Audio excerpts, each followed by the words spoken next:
जब टेट का official notification आ चुका है, डेट्स अनाउंस हो गई हैं, तब आपकी हर क्लास, हर कॉन्सेप्ट और हर मिनट गोल्डन बन चुका है। और आज हम एक फाउंडेशन टॉपिक पढ़ने वाले हैं जिसके बिना लर्निंग को समझना इम्पॉसिबल है। Hello learners, welcome back to Venus educators. आज हम डिस्कस करेंगे nature, process and outcome of learning. ये एक ऐसा टॉपिक है जो टेट, सी टेट, DSC के CTP में ऑलमोस्ट हर साल रिपीट होता है। ये टॉपिक सिंपल भी है और डीपली साइकोलॉजिकल भी, इसीलिए इसको समझना एग्ज़ाम के लिए और आपके टीचिंग करियर के लिए, दोनों के लिए बहुत ज़रूरी है। तो चलिए वीडियो शुरू करते हैं। वीडियो शुरू करने से पहले मैं आपको एक और बात बोलूँगी कि मैंने आपको नंबर्स में रिड्यूस होते देखा है, यानी आपकी जो प्रिपरेशन है वो रेगुलर नहीं है। सो मुझे आप जस्ट कमेंट में रेडी या थम्स अप भेज देंगे, फिर हम एक और प्लान के साथ चलेंगे। ठीक है, तो मुझे आपके कमेंट्स का इंतज़ार रहेगा। तो फिर अब वीडियो शुरू करते हैं। Nature of learning, meaning of learning और आपका है आउटकम ऑफ लर्निंग। सो पहले हम मीनिंग ऑफ लर्निंग को पढ़ेंगे। ठीक है, मीनिंग ऑफ लर्निंग का देखिए आपको, learning is a relatively permanent change in behaviour or knowledge that occurs as a result of experience, practice or training. It is not temporary change caused by fatigue, illness or drugs. तो आपको यहाँ समझना एक बहुत important चीज़ है, आपको मैं examples के थ्रू भी समझाऊंगी। Learning is a relatively permanent change. हमने लर्निंग को क्या कहा है? रिलेटिवली परमानेंट चेंज कहा है। क्यों हमने इसको रिलेटिवली कहा? देखिए, जब आप कुछ सीखते हैं तो वो आपके अंदर हमेशा के लिए रह जाता है। हम छोटा सा एग्जाम्पल लेंगे। आप जिस वक्त खाना खुद से नहीं खा पा रहे होते हैं तो बेसिकली आपकी मम्मी आपको खिला रही होती है। जैसे ही आप कुछ और बड़े हो जाएंगे तब आप खुद से खाने लगेंगे। जब आप खुद से खाना सीख रहे होते हैं, ओके, तो अभी तक वो लर्निंग आपके साथ है। तो ये जो खाना सीखने की लर्निंग आपने की थी वो आप में परमानेंट है। ठीक है, इतनी बात। लेकिन आप देखिए, जिस प्लेट में आप खा रहे थे उसके अतराफ़ में कई सारे दाने पड़े थे जब आप सीखना शुरू किए थे, है ना? अभी वैसी सिचुएशन नहीं है। क्यों नहीं है? क्योंकि ये चेंज जो आप में आया वो रिलेटिवली चेंज है, रिलेटिवली परमानेंट चेंज है। आपने सीख लिया, न सिर्फ सीखा बल्कि उसको इम्प्रूव करते आ रहे हैं। ठीक है, आपने कैसे इम्प्रूव किया? आपने दिन में 3 मरतबा खाया खुद से, तो आपने प्रैक्टिस की। आपने खाने का तजर्बा खुद से किया, जैसे कि आपने देखा कि मैंने निवाले का एंगल ऐसा नहीं होना चाहिए, ऐसा होना चाहिए। आपने वो एक्सपेरिमेंट किया, वो एक्सपीरियंस किया, तब आपने सीखा।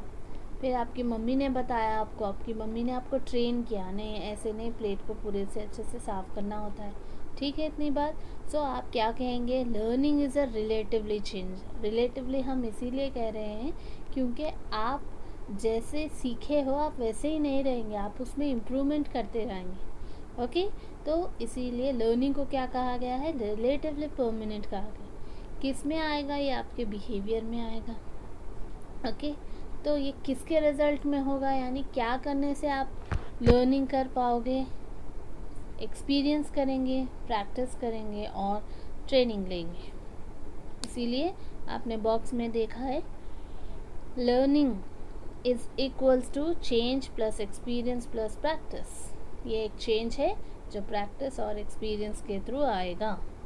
ठीक है, एक और बॉक्स में आप देखेंगे, learning is equal to growth in understanding, skills, attitude and values. Okay, यानी आप जैसे जैसे आप ग्रो कर रहे हैं आप ऐसे वैसे सीख भी रहे हैं कौन सा स्किल कैसे है, स्किल को सीखते जा रहे हैं, स्किल में भी आपकी ग्रोथ आ रही है। हमने एग्जाम्पल लिया था खाना खाने का एग्जाम्पल, जैसे आप खा रहे थे अभी आप वैसे नहीं खा रहे, आप जब खाना शुरू किए थे थोड़ा और बड़े हो गए तो आपके दाने कम होते चले गए जो आप नीचे गिराया करते थे, और बड़े हो गए तो और कम हो गए। अब इस उम्र में आपका एक भी दाना नीचे नहीं गिरता, इसका मतलब है कि आपने ग्रो कर लिया, खाने की स्किल को अंडरस्टैंड कर लिया। ठीक है, अभी नेचर ऑफ लर्निंग देखेंगे। लर्निंग का नेचर क्या है, ये एक कंटिन्यूस प्रोसेस है। आपको यहाँ पर जो बॉक्स दिखाई दे रहे हैं ये सब आपको लर्निंग की, जो 6 बॉक्स दिखाई दे रहे हैं आपको, ये सब लर्निंग की नेचर है। तो पहला लर्निंग का नेचर क्या है, learning is a continuous process, यानी इंसान के पैदा होने से लेकर ज़िंदगी भर सीखता ही रहता है।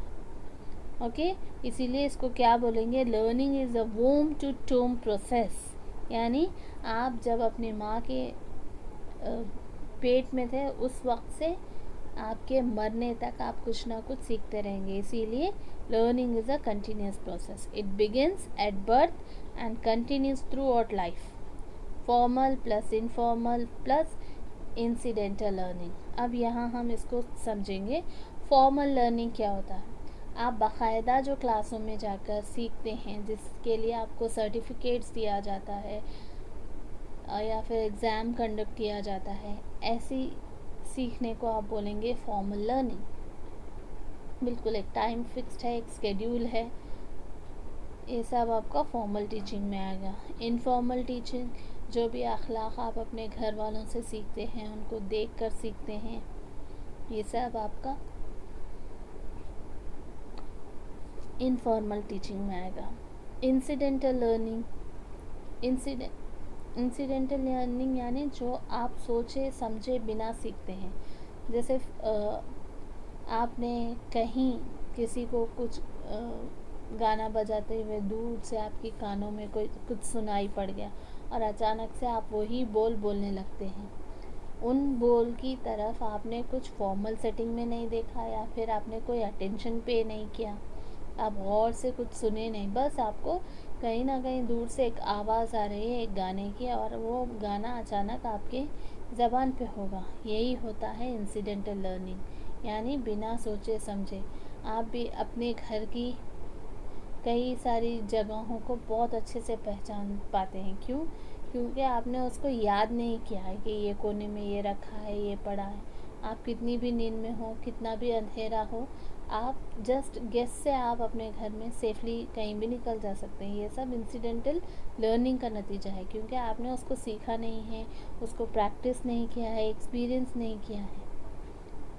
ठीक है, कोई चीज़ कहाँ रहती है, कैसे रहती है, ये आपको ऑटोमेटिकली आपका ब्रेन जो है उन चीज़ों को सीख लेता है। ओके, नेक्स्ट थिंग आपका आता है लर्निंग पर्पसफुल होती है। लर्निंग इज़ पर्पसफुल, बिना गोल के लर्निंग स्ट्रॉन्ग नहीं होती।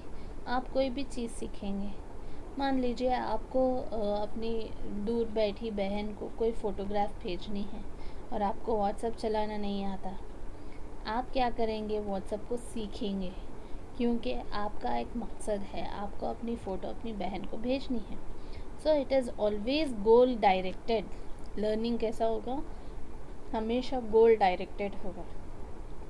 आप भी देखिए, आप भी कुछ सीखने, अभी मैं नोटिस कर रही थी कुछ दिन से आप लोग वीडियोस रेगुलर नहीं देख रहे थे, वीनस एजुकेटर्स वीडियोस आपका रेगुलर नहीं था, बट जैसे ही नोटिफिकेशन आया मैंने अपने एनालिटिक्स में देखा कि आप लोग बहुत ज़्यादा बार बार रिपीट करके देख रहे हैं वीडियोस, बहुत अच्छा रिस्पांस मिल रहा है अभी। तो आपको तब लगा कि अभी तो नोटिफिकेशन आया नहीं तो हम क्यों पढ़े, लेकिन अभी आपको एक मकसद है, अभी आपको क्लियर करना है, तो आप उस मकसद के तहत अब सीख रहे हैं, है ना।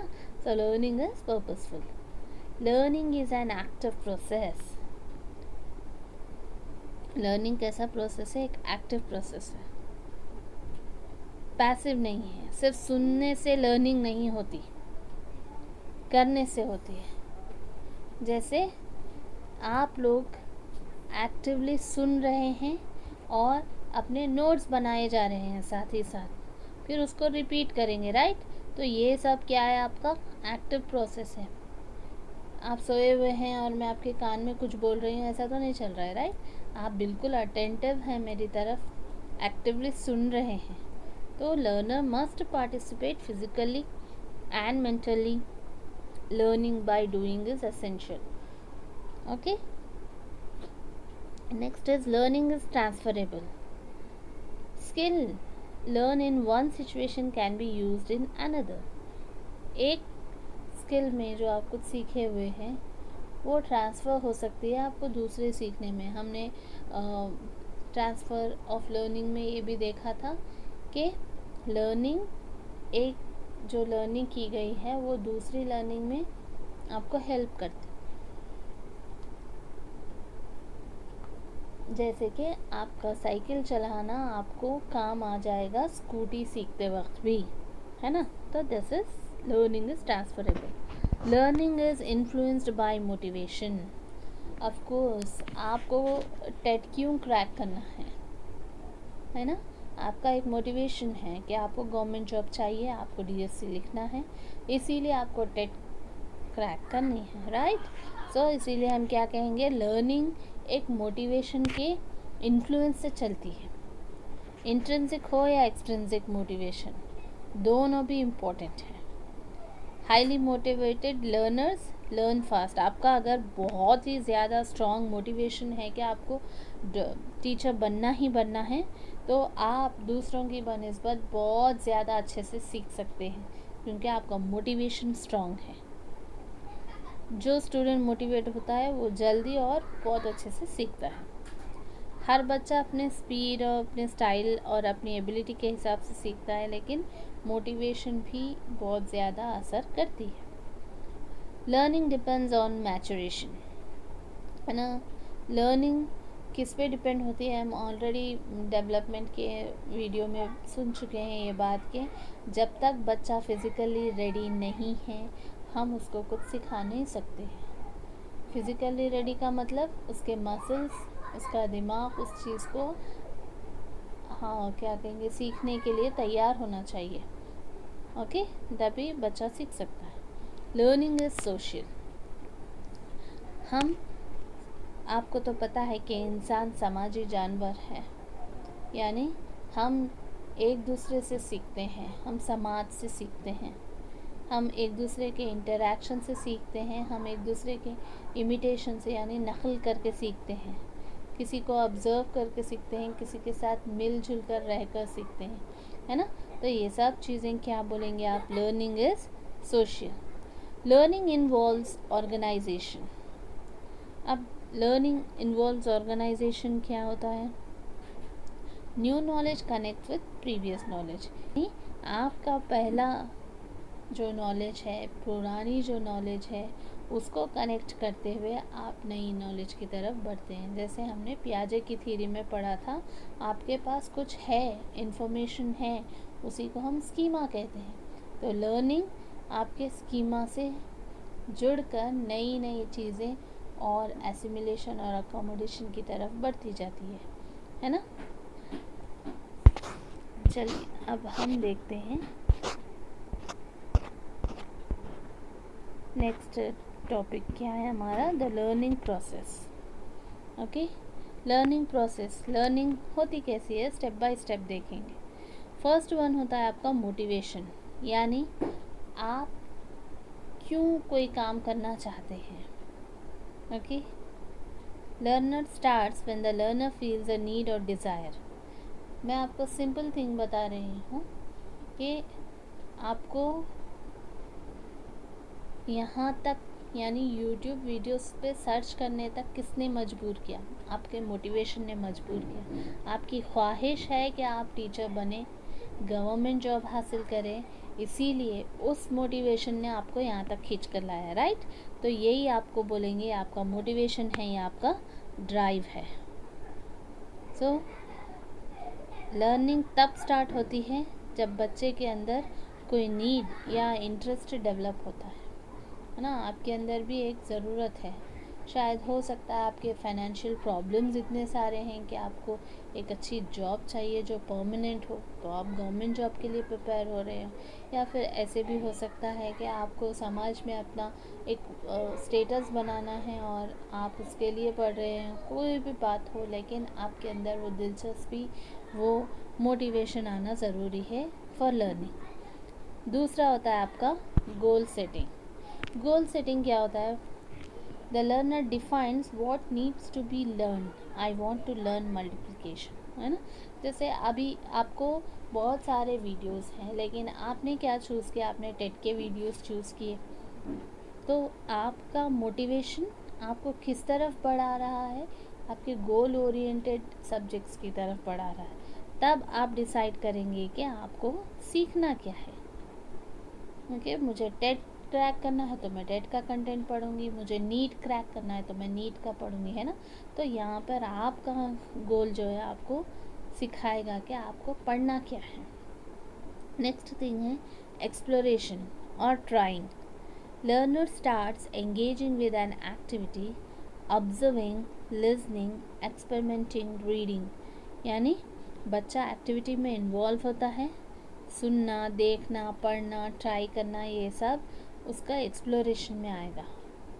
एक्सप्लोरेशन का मतलब क्या है? आप बहुत ज़्यादा उसको घूमेंगे फिरेंगे, किसी चीज़ के अंदर डीपली जाएंगे तो आप एक्सप्लोर करेंगे बोलेंगे। फॉर एग्ज़ाम्पल, आपने एक न्यू कॉलेज में एडमिशन लिया और आप सारे रूम्स देख लिए, वहाँ पर लाइब्रेरी देख लिया, आपने लैब्स देख लिए, हर जो फैसिलिटीज़ वहाँ अवेलेबल है आपने सारा कॉलेज घूम के देख लिया। तो आप बेसिकली कर क्या रहे हैं? वहाँ पे कॉलेज को एक्सप्लोर कर रहे हैं।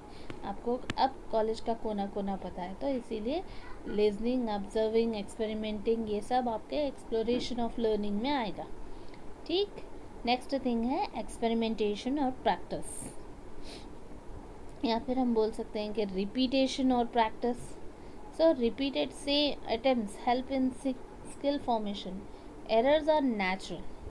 Trial and error strengthens learning. जितना आप गलतियाँ करेंगे उतना आप इम्प्रूव होते जाएंगे।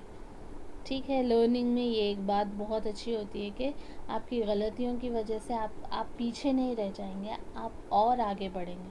जैसे जनरली हम लाइफ के कुछ डिसीजंस गलत लेते हैं तो हम थोड़ा लाइफ में पीछे हो जाते हैं, बट लर्निंग की एक ख़ास बात यह है कि आप जितने गलतियाँ करेंगे आप उतने और निखरते जाएंगे। ओके, तो repeated attempts help in skill formation, यानी जितनी बार आप रिपीट करेंगे आप उतने स्किल्ड बनते जाएंगे। रेगुलर प्रैक्टिस और स्ट्रॉन्ग न्यूरल कनेक्शन। अब ये नेक्स्ट आपका है अंडरस्टैंडिंग इनसाइट। अंडरस्टैंडिंग इनसाइट क्या होता है? Learner organize information and finds meaning, concept become clear. यानी इंफॉर्मेशन ऐसी ऑर्गेनाइज होती है और कॉन्सेप्ट को क्लियर कर ले उतना आप ऑर्गेनाइज करते जाएंगे। जैसे हमने यहाँ से एक टॉपिक लिया, वहाँ से एक टॉपिक लिया, हम वैसे नहीं पढ़ रहे हैं, हम एक सीक्वेंस में जा रहे हैं जिससे आपको वो क्या था ये क्या था का कन्फ्यूजन नहीं है। पहले हमने ग्रोथ देखा, फिर डेवलपमेंट देखा, फिर मैच्योरेशन देखा। इस तरीके से आपको समझ आ गया कि इंसान बढ़ने का तरीक़ा क्या है, किसी को पढ़ाने का तरीक़ा क्या है। हम पियाजे को पढ़े, हम वाइगोत्स्की को पढ़े, अभी हम लर्निंग पे आए हैं तो हम थॉर्नडाइक को पढ़ेंगे, स्किनर को पढ़ेंगे, है ना। तो हम अभी सिर्फ लर्निंग के बारे में पढ़ रहे हैं। ये कॉन्सेप्ट अगर क्लियर हो गया आपको तो लर्निंग थीरीज पढ़ेंगे, है ना। तो हम क्या कर रहे हैं? इन्फॉर्मेशन को ऑर्गेनाइज कर रहे हैं, हम इसको एक सीक्वेंस दे रहे हैं ताकि हम बहुत अच्छे से याद रख पाएँ, एक दूसरे से जोड़ने की कोशिश कर रहे हैं। ओके, ताकि कॉन्सेप्ट्स क्लियर हों। ठीक। देन आपका आता है रीइंफोर्समेंट। रीइंफोर्समेंट क्या होता है? टीचर का praise, appreciation, positive feedback learning को स्ट्रॉन्ग बनाता है। उसी को हम रीइंफोर्समेंट कहते हैं। यानी आप एक चॉकलेट के आस में, बच्चा एक चॉकलेट के आस में अगर टेबल्स को 3 टाइम्स लिख कर लाता है या फिर याद कर कर आता है और जब उसको चॉकलेट मिल जाता है, नेक्स्ट टाइम अगर टीचर ने उसको और 3 टेबल्स पढ़ने के लिए कहेंगे तो वो बिल्कुल पढ़ कर आएगा। इसका मतलब हुआ कि जो आप चाह रहे थे वो बिहेवियर रिपीट हो रहा है, उसी को हम बोलेंगे रीइंफोर्समेंट। ओके, इसमें पॉजिटिव भी होता है, नेगेटिव होता है। पॉजिटिव, जो आप किसी रिवॉर्ड को हासिल करने के लिए, कोई इनाम हासिल करने के लिए अगर आप उसी हरकत को दोबारा से दोबारा रिपीट किए जा रहे हैं, that is positive reinforcement. Negative reinforcement होता है कि आप कोई बद अखलाक़ी या गलत काम से ख़ुद को रोक रहे हैं। किस लिए रोक रहे हैं? ताकि आपको सज़ा ना मिले, आपको कोई पनिशमेंट ना मिले, तो हम इसको बोलेंगे नेगेटिव रीइंफोर्समेंट। यानी बच्चा जब सज़ा के डर से कोई गलत काम करने से रुक जाता है तो ये होता है नेगेटिव रीइंफोर्समेंट। ठीक है, इतनी बात क्लियर है। नेक्स्ट आपका आता है कंसोलिडेशन। अब कंसोलिडेशन क्या होता है? Practice plus revision help store learning in long term memory. यानी आपके कंसोलिडेटेड मेमो में जैसे आपके 3 साल का डेटा एक ही जगह होता है, इसी तरह जब आप प्रैक्टिस करेंगे तो आपका सीखा हुआ हर चीज़ आपकी लॉन्ग टर्म मेमोरी में कंसोलिडेट होगा, यानी जमा हो जाएगा। Okay, application and transfer. अब सिंपल अगर हम देखेंगे तो इसका कंसोलिडेशन के लिए एक सिंपल फार्मूला याद रख सकते हैं। आपके याददाश्त के लिए बता रही हूँ मैं कैसे। Revision plus practice is equals to long term memory. आप जितना प्रैक्टिस करेंगे, कितना रिवाइज करेंगे, उतना ही वो चीज़ आपके कंसोलिडेटेड यानी लॉन्ग टर्म मेमोरी में चली जाएगी। Alright, then application and transfer. Knowledge को न्यू सिचुएशन में यूज़ कर पाना ही एप्लीकेशन होता है। यानी आपको आपके टीचर्स ने बीएड में कई सारी पेडागॉजीज़ पढ़ाई होंगी, है ना। क्यों पढ़ाई गई थी आपको पेडागॉजीज़? ताकि आप अपनी क्लासरूम में उसका इस्तेमाल करें। जब आपने वो सब सीखा, आपको कंटेंट तो पता था क्योंकि आपने डिग्री तक, आप जो भी थे, साइंस थे, मैथ्स थे या फिर सोशल थे, आपने डिग्री तक वो पढ़ लिया। बट आपका मकसद वो जो थीरीज़ मैडम ने आपको पढ़ाई थी, जो पेडागॉजीज़ आपको पढ़ाई गई थी, जो मेथड आपको पढ़ाए गए थे, वो आप टॉपिक के लिहाज से अपने बच्चों के हिसाब से सेलेक्ट करेंगे। तो आप बेसिकली क्या कर रहे हैं? आप सीखा हुआ इल्म अपनी रियल लाइफ में यूज़ कर रहे हैं। इसी को हम बोलेंगे एप्लीकेशन एंड ट्रांसफ़र। ओके, तो यहाँ तक बात क्लियर है आपको। अगर हम इसका आउटकम्स देखेंगे तो आउटकम्स क्या क्या हो सकते हैं इसके। 3 डोमेन्स की बात की जाती है आउटकम्स में। ओके, 3 डोमेन्स क्या क्या हैं? वो 3 डोमेन्स आपको तो पता ही है। वो 3 डोमेन्स क्या क्या होते हैं? कॉग्निटिव डोमेन है, आपका अफेक्टिव डोमेन है और साइकोमोटर डोमेन है। तो टाइप्स ऑफ लर्निंग आउटकम्स में हम पहले कॉग्निटिव डोमेन को देखेंगे, जो कि आपके नॉलेज बेस्ड होता है, यानी सोच, आपकी सोच पे डिपेंड करता है। कॉग्निटिव यानी जहाँ से आपके दिमाग की सारी एक्टिविटीज़ के बारे में बात की जाती है, उसको हम कॉग्निटिव लर्निंग कहेंगे। ठीक है, तो आप कॉग्निटिव लर्निंग में क्या क्या कर सकते हैं? आप याद रखेंगे, रिमेंबरिंग, अंडरस्टैंडिंग, है ना। आप समझेंगे भी अपने दिमाग से, आप याद भी करेंगे अपने दिमाग से, और उसको कैसे इस्तेमाल करना है अपनी रियल लाइफ में, वो भी आप अपने दिमाग से ही सोचेंगे। तो अप्लाइंग, देन आप उसको जब अप्लाई करने जा रहे हैं, आप उसको कैसे तोड़ेंगे ताकि आपके बच्चों को ईजी से समझ आ पाए, तो वो होगा आपका एनालाइजिंग। देन आप इवैल्यूएट करेंगे कि जैसे आपने पढ़ाया है एक्चुअली वो सही है कि नहीं है। फिर आप क्रिएटिंग पे जाएंगे। तो हम बेसिकली इसको बोलते हैं ब्लूम्स टैक्सोनॉमी, जिस पे हमारी ऑलरेडी क्लास हो चुकी है। अगर आपने अब तक वो वीडियो नहीं देखा है तो please go and watch it. Okay, so ये आपके कीवर्ड्स हो सकते हैं। कौन से? Remembering, understanding, applying, analysing, evaluating, creating. ठीक। नेक्स्ट थिंग है आपका अफेक्टिव डोमेन, जो कि आपके जज्बात से जुड़ा होता है। सो इसमें आएगा आपका developing interest, positive attitude towards learning, empathy, cooperation, respect और म्यूचुअल इमोशनल मैच्योरिटी, है ना। तो यहाँ पर आप बेसिकली क्या कर रहे हैं, आप इंटरेस्ट डेवलप कर रहे हैं, पॉजिटिव एटीट्यूड डेवलप कर रहे हैं यानी, और दूसरों के साथ कोऑपरेशन कैसे करेंगे ये सब सीख रहे हैं। ओके। लास्ट आपका आता है साइकोमोटर डोमेन। साइकोमोटर डोमेन में आप देखेंगे कि आप अपने बॉडी का इस्तेमाल कैसे कर रहे हैं। जैसे आप कोई हैंड राइटिंग इम्प्रूव कर रहे हैं, या फिर आप कोई स्पोर्ट्स सीख रहे हैं, या फिर आप ड्राइंग, पेंटिंग, ये आर्ट्स परफॉर्म कर रहे हैं। ओके। नेक्स्ट आपका फैक्टर्स ऑफ अफेक्टिंग लर्निंग में आप देखेंगे आपका interest, intelligence, aptitude, motivation, health, emotional state, ये सब आपके फैक्टर्स हैं जो कि लर्नर से रिलेटेड फैक्टर्स हैं।